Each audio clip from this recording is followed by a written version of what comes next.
Hey everybody, it's Safi and Marco. Dish Out on Movies, the only movie review show on YouTube to review movies in terms of food. It's just Marco here once again, and I am here today to do another episode of Let's Make a Movie.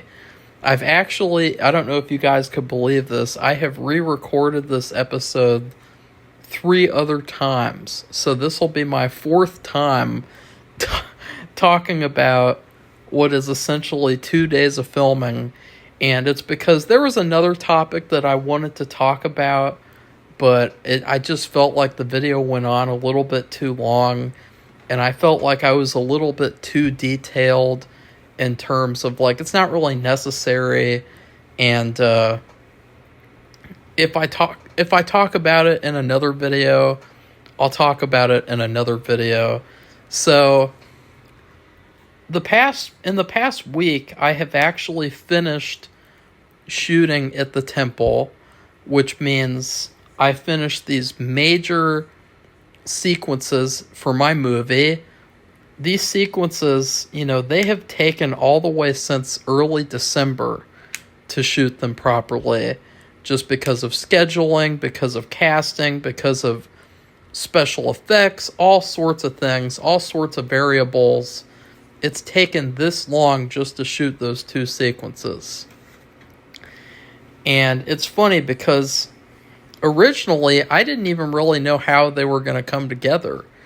I just pictured them the way that I thought that, that the story would play out. Like, when you write a script, you don't really spend the time being like, okay, how is this going to actually work out? How am I actually going to film this? Because that would be anti-creative, and it would kind of ruin the script writing process. So I just came up with these sequences, and I genuinely did not really even know how they would come together. And originally, these two big sequences, what I was going to do was, my dad used to have an office at my house, and he stopped using it after, I would say, about the year 2003 or so. He just stopped using it, and so it went to shit completely, and stuff just piled up in there, and it was a disaster. And so my idea was, let's get all of that crap out, and then I'll shoot those sequences, and then do whatever you want with that room. Thankfully, I will say, this is probably one of the only good things about not having that house at the present moment right now, because I don't think that those sequences would have been very good if I had shot in that location for these two scenes. I think that it would have been way too cramped, and it would have looked like a room in a house, and it wouldn't have looked like the business room setting that I was hoping for. So I ended up coming into contact with the Vichyssoise, who is a friend from high school, and he let me use his family's temple to film. And they have multiple meeting rooms, they have a big ballroom, they have a big lobby. So I was lucky enough to get access to that, but then all of a sudden he went dark. So I was sitting around for months and months and months just being like, okay, when am I going to get to film these sequences? And it got to the point where it was getting kind of ridiculous because, other actors, there was this one guy, he had to move to Florida in January because he got a job there, a new job that he wanted. And so I had a deadline, and I had to get these things done. And what I did was I did the list manifestation method, which is you write down every goal that you want to achieve or every desire that you want. And then before bed, and then when you wake up, you read that list. You can read it multiple times. You can read it once. It doesn't matter. And so that's what I ended up doing. And a week later, boom, Vichyssoise got in contact with me again, and he took me on a tour of the setting, and it just, everything worked out. And now here's the major mistake that I made, though. This is something that I think I've had to get better at over the course of filming, and that is scheduling, because scheduling is tough, especially when you're just working with an individual actor. Every actor has their own pace, and every actor has their own speed of how they do scenes and do their work. And then when you deal with like a group sequence, it makes things even more difficult and challenging, because you want to only do what you think is, or that you're capable of doing that day. Like, you don't want to push yourself to do like too much in a day, because at that point it's overworking. And I paid the price for that in December. I had horrible IBS flare up, and because I did not take enough breaks. I didn't take any breaks. I was just standing all day. I didn't have any water. I didn't have anything to eat until later in the day. So I practically killed myself to make those two sequences, and then I didn't even get anywhere near close to finishing those two sequences. So what was really cool about finishing up this shoot, it was just me and Michael, who's one of my actors, and it's just me because I'm a one-man crew, and I do it all, basically. And I was like, we're only going to do this specific stuff on this specific day. And what that does is it gives you the chance to zero in on those specific things and make them as good as possible, rather than be like, okay, we're going to do this, we're going to do that, we're going to do that, we're going to do that, and, just keep on listing things until you're, blue in the face. That's just a recipe for disaster, and especially at this level, with this kind of like a low-budget film set and film environment, you don't really have the time or the resources or the energy to do that kind of thing. You need to be able to schedule in a way where it's comfortable to be able to get whatever you get done, and at the same time kind of push yourself a little bit. And I think that was probably the best thing about filming most recently, is that knowing my limitations and, trying to schedule around those limitations, and, shooting only what I know I can shoot each of those 2 days. So anyways, let's get to the first day of shooting. Oh, wait a second. Before then, we had a bit of a problem with filming at the temple. So we showed up on this one Friday 3 weeks ago, and there's tables in the lobby. The Vichyssoise was actually there in person, which is never a good sign, because he doesn't show up anymore unless, there's like some kind of a problem or something. And so he said that the meeting room was being used until 4 p.m. or something like that. I don't know, but like he said it was being used. And he said, how about you guys come back on Sunday? And we were like, okay, like, even though, like, why can't you figure that out ahead of time? Like, figure out ahead of time if we can use the meeting room or not, because all that we were using was just this one room. And so on Sunday, though, all of a sudden it was like, oh, well, actually, we can't film in the meeting room until 4 p.m. because they're going to use the meeting room until 4, and so, but then we can come after and use it then. Unfortunately, Michael had to work starting at 4 p.m, so that was a no as well. Finally, I set up filming for the most recent Sunday, last Sunday. And on this day, we basically focused on special effects, one particular special effect. Before we get to that, I had what I would like to call an odyssey. at the temple. I guess you could call it an odyssey, a journey, an exploration of the temple, because what happened was I go to the front door. The front door is unlocked, which was good. I was like, ooh, thank God.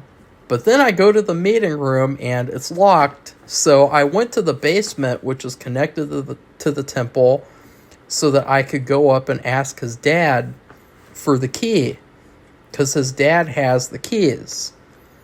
And I go to the basement and I'm just sitting there adjusting my socks, and there's this old woman, and there are these other people like in the basement, and there's this old woman, and she's like, "Hey, you, come over here and help me with this." And so I had to help this like random old woman put up a table, this flip table.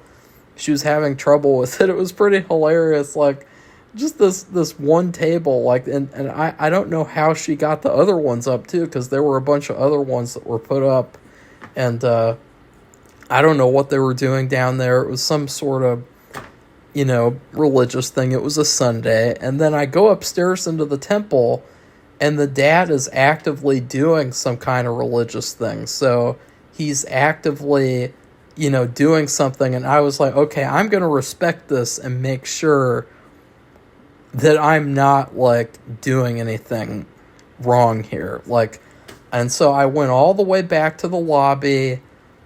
And I think I sat around for like 10 more minutes, and then the vicious swab was smart enough to call his dad to come down to help open up the meeting room door. And the dad was surprised because apparently they had opened the door earlier so that it would be open ahead of time and they wouldn't have to worry about it. But it was locked, and he was like, okay, I'll go get the key. But, okay, first, I actually ruined that story. I literally ruined it completely. But first, he went to the bathroom, and then he comes out and tries to open the door, and then all of a sudden it's like, oh, wait a second.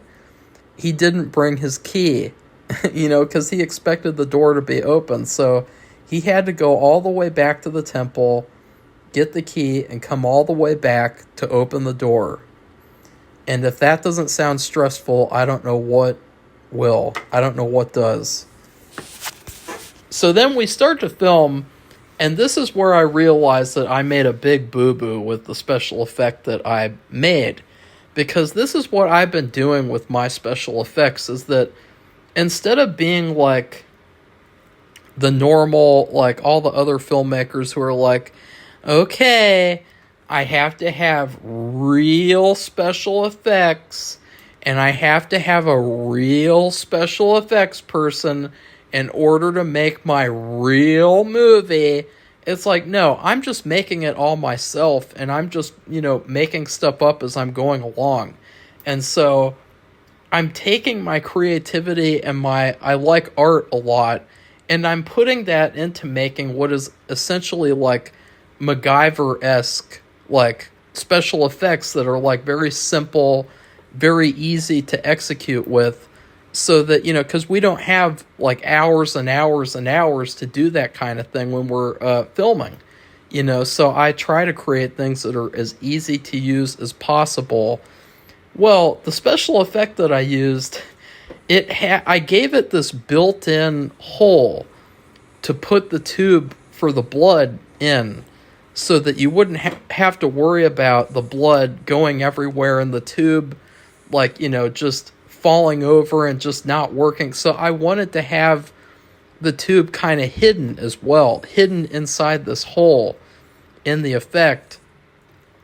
The problem is, I forgot to glue the tube to the hole.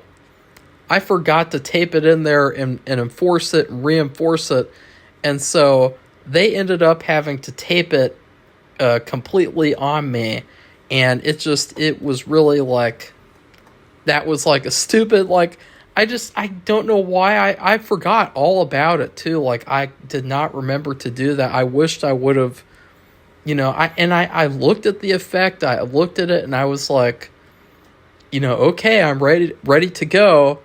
But I wasn't ready, I should have done that. That was a big error on my part.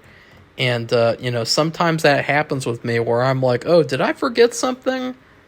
And I'm like, no. And then an hour later, I'm on set and I'm like, oh shit, I forgot something. And other than that, the special effect was pretty hard to pull off because there's this part of it where I thought I could blend it in with my skin really easily, but it was really, really tricky to blend it in with my skin. And I really feel like I should have practiced it. I didn't want to ruin the effect. I didn't want to, ruin the appearance of the front part, but I really, really should have practiced it because you can definitely tell that it's a special effect, I guess. At the same time, I hope that even though it didn't work out 100% right, I still think it looks pretty good. Especially select shots and select parts of shots. I think that it looks really cool, but I still, maybe it's the perfectionist in me. It doesn't look like perfect. It still looks like, oh, that's a special effect. So I hope it's just that it's charming to people because I really wished I could have gotten it right. This special effect, it is basically one of the highlights, and I've said basically a lot in this video. I know that. I'm sorry. I guess it's anxiety. I don't know. But because I filmed this like 3 other times, and I just don't want to have to film it again. Last night, I spent like an hour and 30 minutes filming it. And it was so bad that like there was a part of the video where I was starting to fall asleep while I was talking. And I was talking in my sleep through the podcast, and then I woke up and I was like, okay, now I'm here to finish the rest of the video, and so I just don't want to have to film this again. This has been like the millionth video podcast. I don't know what you call it, like the million try podcast. Anyways, what was I saying? Wow. That was smart. The special effect was supposed to be a highlight of the movie. It was supposed to be something where it was a big payoff. You wait the whole movie to get that payoff, to get that, oh yeah, that is awesome. Awesome special effect. Awesome, spoiler. Awesome moment in the movie. And instead of feeling like that the first time, the special effect was actually, it was not even on camera, and it just didn't work out well at all. I tried to do it the Tom Savini way, because I got his special effects book, and it just didn't work out. And that's the thing that I've had to learn is that, like, when you're at this level, the traditional ways just aren't going to work out sometimes. And so you have to do something that is innovative, and that that you're just using what you have to make something that is what you need. And so I really hope that the special effect would do the job and do it really well. And I think it looks really good, especially from far away. It actually looks pretty cool from far away. And it does look really nasty. And the hair, too, is a big, big pain in the ass. So I went to Great Clips, where I get my hair cut sometimes. And I had my hairstylist clip off some hair and put it in a bag. And then what I did was I attached the hair to the scalp, this latex scalp piece that I made with spirit gum. And what it did was it clumped up the hair, and it made it so that the hair was super sensitive, and if you just touch it the wrong way, the hair will come off. And so it just, the whole effect, it was kind of a mixed bag. And I don't want to give anything else away, but just, I'm going into like the details of like the execution of the special effect, because it was really important, to get this right and to do something that, that showed off the effect and also really highlighted the moment in the movie. Another thing that happened, and this was actually before we started filming, is that I go into the meeting room, and you guys are going to like this. This is also a very important lesson, so I hope that you youngsters are writing things down, and I hope that you're being brainwashed by me, and that, you know, you can now become Marco Jr., and you can grow a beard, and you can be cool. Like me.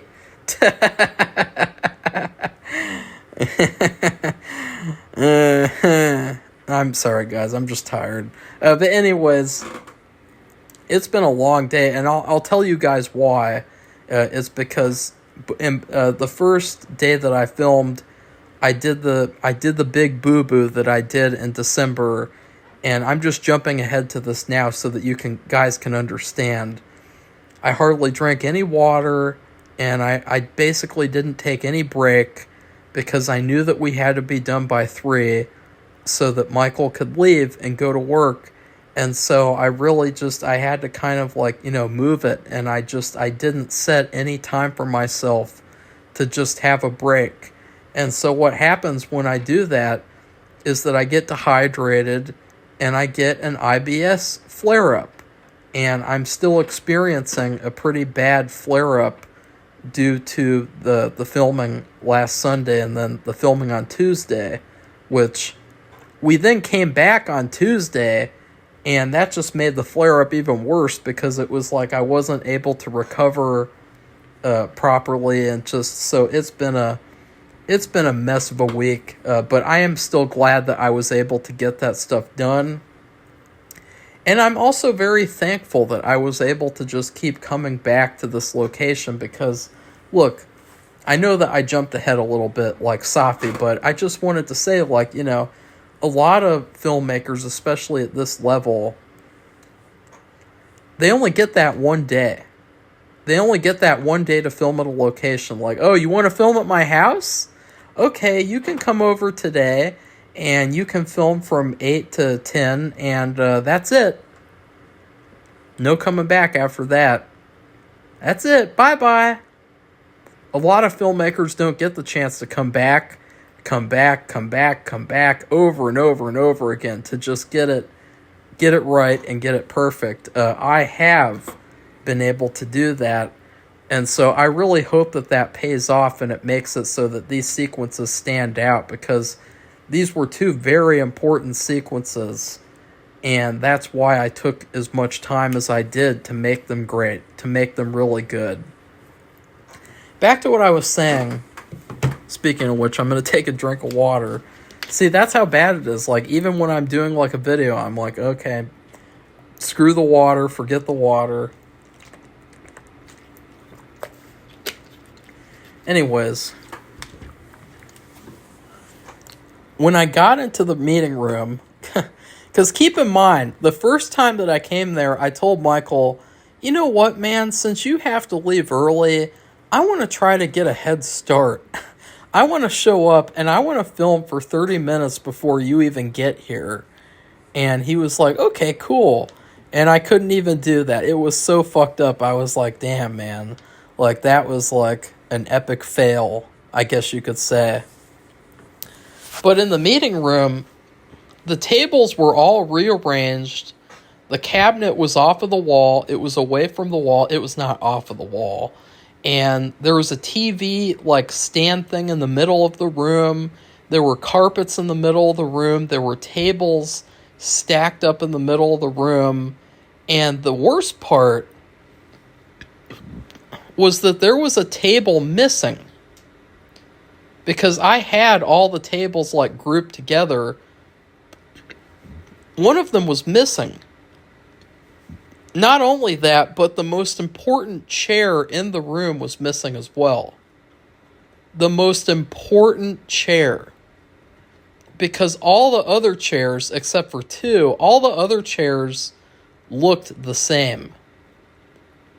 But there was this one other chair, and it had a very unique look to it, and it was gone. And I thought, wow, this is great. I was kind of panicking at first because, I mean, why wouldn't you panic? Oh, shit. My charger just fell off my lap. That's another fail. But this video, see, guys, like, maybe I just manifested it that way, that this video is, like, it's a pain to pull off. And that's why I haven't done any other videos, by the way, is because, like, I filmed this video once, and then I was like, okay, I got the video for the day. Whoops, I don't like it. I deleted it. And then the next day, same thing, and then that happened again yesterday night. But, you know, it's like, what do you do in that situation, guys? What do you do? Do you stand there and say, oh, no, I can't make my movie anymore because there's no table and the chair is gone. Is that what you do? I can't do it anymore. I can't make a movie. I don't have all the stuff that was in the room before. No, that's not what you do. Here's what you do. You shoot around it. You shoot around it. Like, I guess they threw it away. They took it away. It wasn't in the other meeting room. It wasn't anywhere else. And I don't know what happened to that stuff. Like, it was just gone. And I didn't even ask the vicious swab because, I mean, I didn't want to disturb him anymore, you know, because every time I come there, it's like performing a root canal to film there, you know, which actually, I gotta say, like, I've had some root canals and fillings in the last couple of years, and I actually think that getting a root canal is, like, a lot easier than getting fillings, because a root canal is, like, very, very centered on just the one tooth, and so it just, that's a tangent. But I gotta say, like, after all these years of feeling like, oh, those are like the worst thing that you can get, for some reason, like at my dentist, getting a root canal is a lot easier to handle than getting fillings. I don't know why that is, but, like, yeah, except for the crown part is really, really gross. I hate the crown part. I don't want to talk about that anymore, but I had to get a crown recently. And so that was a tangent. But so what I did was I shot around it, and I was like, okay, like, I'm going to make it so that the character is standing in front of the chair, so you're not seeing where the chair would be. When I'm shooting a certain way, I'm shooting to where you wouldn't see the chair again, and so that's what you have to do. And another thing I did was I just moved the other tables around so that, like, when you focused on my section, it seemed like there were all the tables that were still there, like they were before. It didn't seem like there was a table missing and a chair missing. And so that's what you have to do when you're a filmmaker. Instead of complaining, instead of going like, it's not working out how I want it to. I can't make a movie anymore. You have to figure it out. You have to figure out the problem, and you have to deal with it, because that's all that making a movie is literally just a problem after a problem after a problem that you have to solve. And, you know, that's the unfortunate thing about it. You know, the best part of filmmaking is the actual acting and being in the scenes, because you're forgetting about all the stuff that goes behind it. You're just acting and doing the scene. But the worst stuff is all the other stuff. And so, you know, so that was a big problem. And another thing that I did that day, because this is something that I got really excited about, was, you know, Michael, he's been wanting to film something for a while now. He's been wanting to make, like, a short movie or just something for his reel. And he's been really, really hyper-focused on it to where, you know, every time we meet up, he's like, so, Marco, like, what type of equipment do I need to get? Do I need to get this? Do I need to get that? Oh, what equipment? What microphone do you use? Like, what do I need? What do I get?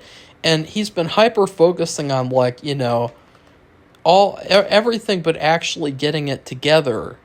And that's just where he's at. You know, he's still working on it because he's a very busy person, and like we all are, and especially in this day and age. And so I thought, I want to give him the opportunity to do some shots here. Even though I could say, like, hey, like, it's my movie and these are the shots that I want. You either do them or you're fucked. Even though I could do that, I could be a jackass. I was like, no, I was like, I want to give him an opportunity to make these shots his own. And so I had this little list of shots that I needed, and I told him, hey, you do these shots however you want to do them. Film them however you want to film them. Come up with some good ideas. Do what you think would be best. And so I gave him the chance to do that because it was like he finally got to film something because, you know, he just did it. He had to do it. You know, we were on set that day, you know. I mean, if he didn't do it, then, you know, it wouldn't have gotten done. We wouldn't have done anything, you know. So he was forced into a position where he was like, okay, I have to shoot now. And he shot me, and he did some really, really cool shots, and he actually did a really good job, you know, holding the camera and you know, coming up with his own shots and making it so that it really felt like we were getting all that we could. I mean, if these two sequences were like drain towels, you know, or towels where, you know, they're wet and, you know, you're squeezing the water out of them, we squeezed all the water that we could out of these shots because, you know, we didn't have anyone else. It was just us.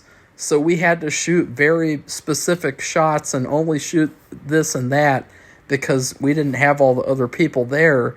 And I think that we pulled off something really good.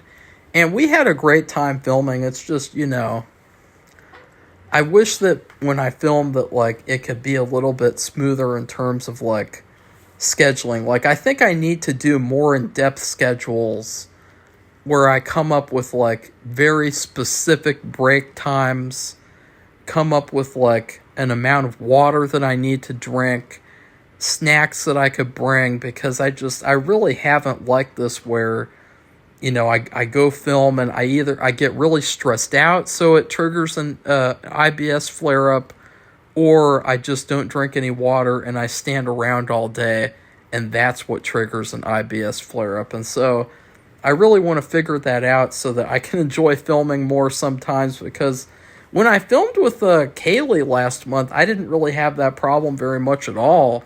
But, you know, I just think that it was the stress of it all, and it was, like, very, very rushed and kind of like, you know, just it was really, really intense to get all that stuff done.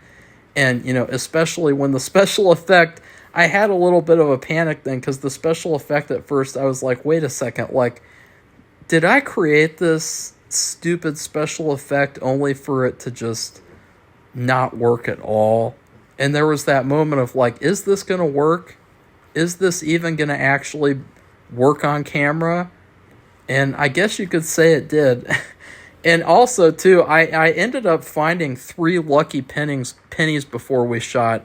This has become actually a trend with me, where before each and every film shoot that I do, I will find a lucky coin, a lucky penny. Last time it was with Zane, and we were walking outside to go film these shots, and I found a penny outside. And then before I did this, I found a penny. I think it was, I was taking a walk outside, and there was just this penny on the ground over by the pond area. And then we were door dashing. I went in this apartment, and there were just these pennies on the ground, on the second floor, just on the ground, just sitting there, like someone just dropped some pennies and didn't even bother to pick them up. And so I got to have 3 lucky pennies before we did these shoots. So that was pretty fun, pretty cool. I've become like Mario, you know, like Mario collecting all the coins and shit. I'm almost determined to make like an AI generated image of myself as Mario. Like, and I'm shooting the movie. I got my camera to shoot the movie that I'm making, and I got like the clapboard and then I'm just picking up coins as I go along. Anyways, on Tuesday, this is where I experienced probably what has been the worst special effects blunder of the entire shoot. And that is because I made this bald cap. I made it back in February, and guess what? It was not big enough, that's what she said. It was not long enough, that's what she said. And it was like, wow, like I made that cap months ago and I didn't even bother to check it. And I just thought like it'll come together. And so what ended up happening was it was the morning of our shoot and I thought, I'm going to get this bald cap on my head before I even go there to shoot. So that it saves time. So what I did was, I was able to glue it to my forehead. That part did work fine. But then I could not get it stuck to my head, my hair. My sides and the back of my head, I could not get it to stick. And so I did the stupidest thing ever, because they tell you when you put on a bald cap, you should blend in the bald cap with your forehead with liquid latex. So what I did was I put latex all over my head to make the bald cap stick to my head. I glued the bald cap to my head with liquid latex. I'm going to repeat that again for those in the back. I glued a bald cap to my head with latex. Liquid latex. That is just like, talk about like a nightmare. And I was already kind of miserable because I was like experiencing the flare-up. It had gotten a little bit better on Tuesday because I spent the whole day Monday resting. But it was like hell with that bald cap on. It was so uncomfortable. It was so hot. It was so hot on the inside of the cap and my head and my hair. It was all sweaty. It was just terrible. And I knew I was going to pay for it later. And yeah, I did end up paying for it for sure. So then I get to the temple. And guess what, guys? This time the front door is locked as well. So I had to go in this completely opposite side of the building to get into the temple. And then guess what? The meeting room door is locked again. Oh yeah, and I forgot the first day that we were there, after the whole fiasco with not being able to get into the meeting room, there was this guy who came around after we were filming for like an hour. And he was peeking in on us. I've never seen this kind of thing before where people think that they can just peek in on what you're doing if you're in a private room, you know, but for some reason when I go to the temple, it's like they love to peek in and see what we're doing. And so this guy, he knocked at the door and he said that they were supposed to have a board meeting in the room.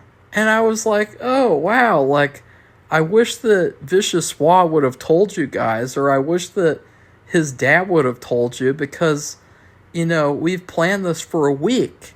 So, you know, like, you know, we could have been told ahead of time that, like, they do that stuff in that room on Sundays or something. So it was like, wow, like another inconvenience. And as if, like, there's no other place to meet, too. But luckily the guy was pretty nice. He was the head of the board. And I had to lie to him, you know, I had to say, like, oh, we're making a comedy. And it's a student film, you know, that's the typical thing that you say. You never tell people that you're just making a movie. It has to be a student movie, because then it's like, oh, okay, you're just a student. And so, you know, oh, okay. Like, and so it was funny because he was very amenable. You know, he was like, oh, okay, we'll just go meet in the ballroom.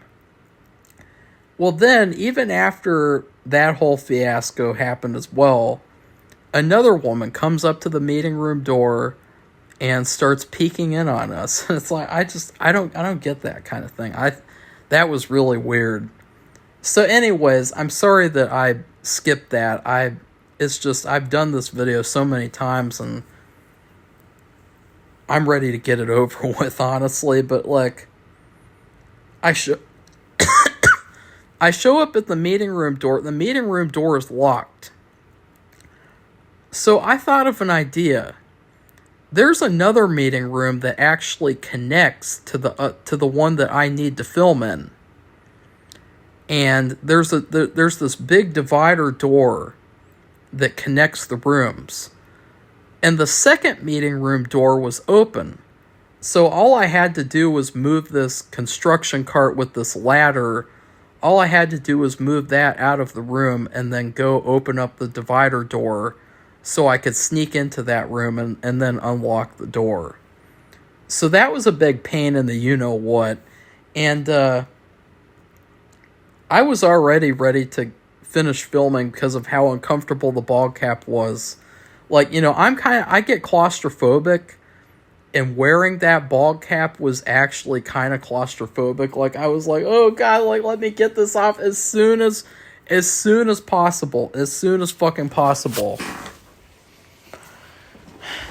And then Michael shows up, and we film, and we had a really good pace when we were filming, and this is the problem, though, and it's actually been the same thing with this video, is that you take your time to get things done a certain way and make sure that things are done really the right way, and then all of a sudden that's when the time is slipping away, and you start rushing, and then things take longer. Because when you rush, even though you think that you're doing some sort of a good thing by like hurrying up and rushing through what you're doing, you're actually going to make it take longer because that's just how it works. So we managed to get all that we needed to get done, and it was just pretty funny, because Michael is actually bald, and you have him standing next to me with the fake bald cap on, and it looks very, very funny. And so I think that that's going to be one of the funniest things in the movie for people, is that, like, wow, you have someone, I mean, it's a very, very good image just in terms of comedy, because you have it's almost like when they have like the real actor and then they have their stunt double next to him. Like, that's kind of what it reminded me of. So then in the last hour, what we did, the last hour and a half to 2 hours, I think, we worked on an audition for him because he wanted help filming an audition for a commercial. And that was where things really got grueling, because he had not had the chance to practice the audition as much as he wanted to. And so it really felt, like the cold read, like you're doing it for the first time. And the problem is that the dialogue is very unnatural sounding.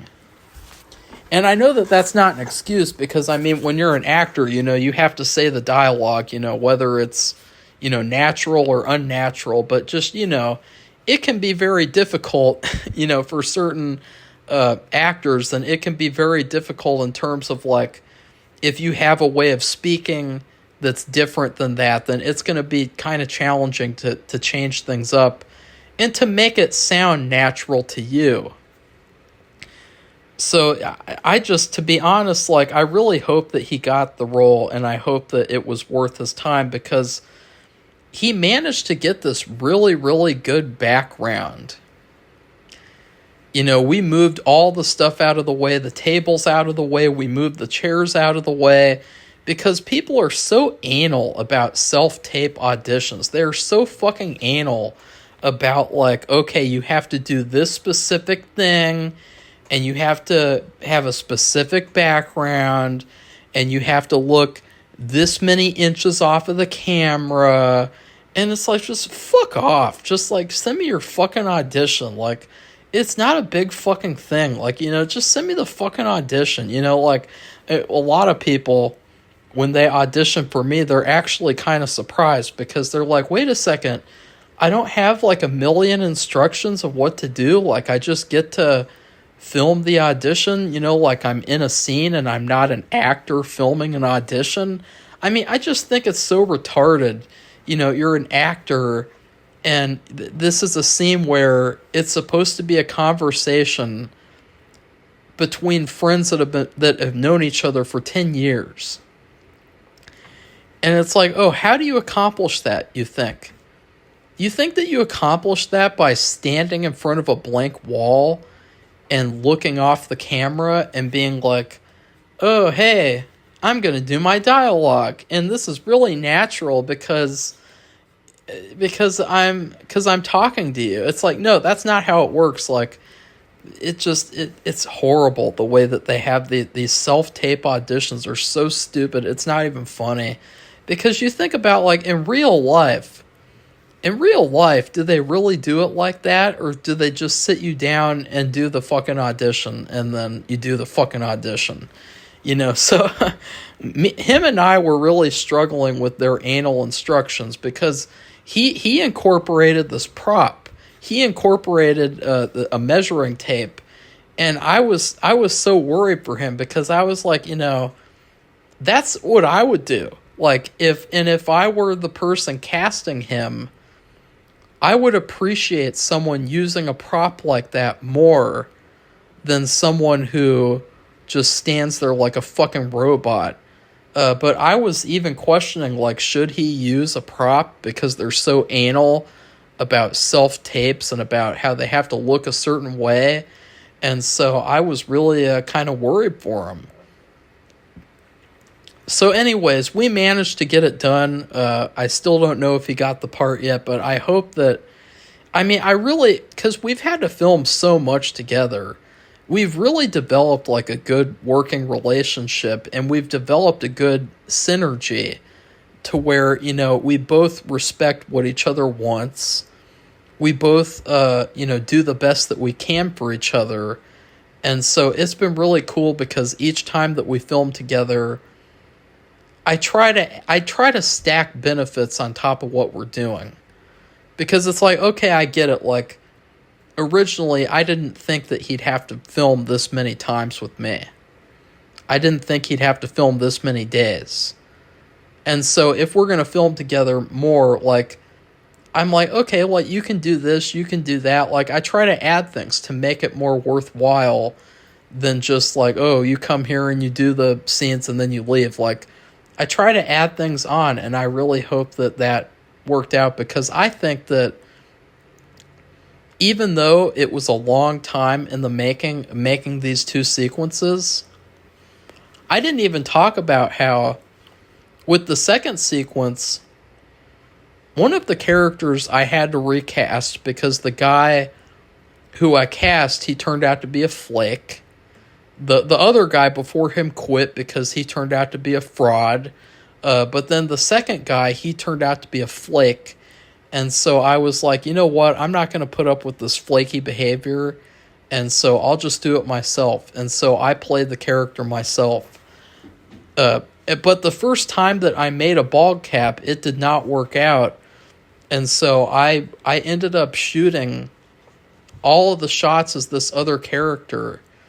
And then I ended up going back and saying, like, no, like, I want to redo all these shots, even though all of these shots are redos as well, because I want to do that character design that I wanted to do.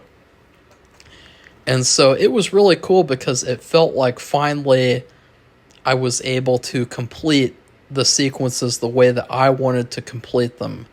And that's something that, I think a lot of other filmmakers, they can't say. I think that it all depends on where you are, but I think that if you put your work out there, then you should be almost 100% proud of what you're putting out there. You shouldn't be making compromises you shouldn't be settling and saying like, oh, I can't do that. Oh no, I'm just gonna do something else. Oh, I can't get that. Oh, because that's like it's not good for your art, because at that point you're not making the pure vision and the pure version of your art that you wanted to make. And so, speaking of that, I'll leave you guys on a cliffhanger. I was looking back at some footage that I most recently shot, and I hated it. I absolutely hated it. And when I confronted this person about how bad the footage was, the first day, she said one thing and she was very nice, and she said like, oh, you're not just a coworker, you're a friend. And she said, I don't even care if I get the role, because I just want your movie to be as perfect as you want. And she said all this stuff like she was glazing me and saying like, oh, you can cast me in any roles that you want in the future, any roles at all. I'll do any roles that you think that I'm right for. And then boom, the next day she said something completely different. But it wasn't like, again, we don't have like, she doesn't have a problem with me. Like, it's not like she said that like, oh, you were bad and you did something bad. But she said something is like an excuse for why her acting was so bad. And this excuse is probably the most embarrassing thing I've ever heard from an actor. Because it's like, wow, you're an adult and you said that? So I will tell you guys what that was in my next Let's Make a Movie video, and I will have to write that down. It's just because I feel like if I talk about it, I'll get into specifics, I'll get detailed, and I really don't want to get detailed right now, because I just feel like I need to focus on, doing what I need to do. And one of those things is I do have someone, and she's going to be stepping in for her, because I'm not going to have that. And so she's going to be stepping in for not one role, but 2 roles possibly. And if she doesn't, then I have a lot of other people who want to do movies with me as well. So, it is what it is. It'll work out the way that I want it to, because that's what happened with this character. That's what happened with getting the location. And it's all about patience, and it's all about just knowing that it'll happen. Because, I think that a lot of other filmmakers, they wouldn't have waited, to make a new bald cap and to, really... Because another thing that happened was before I filmed the second day... See, the first time that I reshot the shots for the character that I did, I had these glasses and then I had a hat.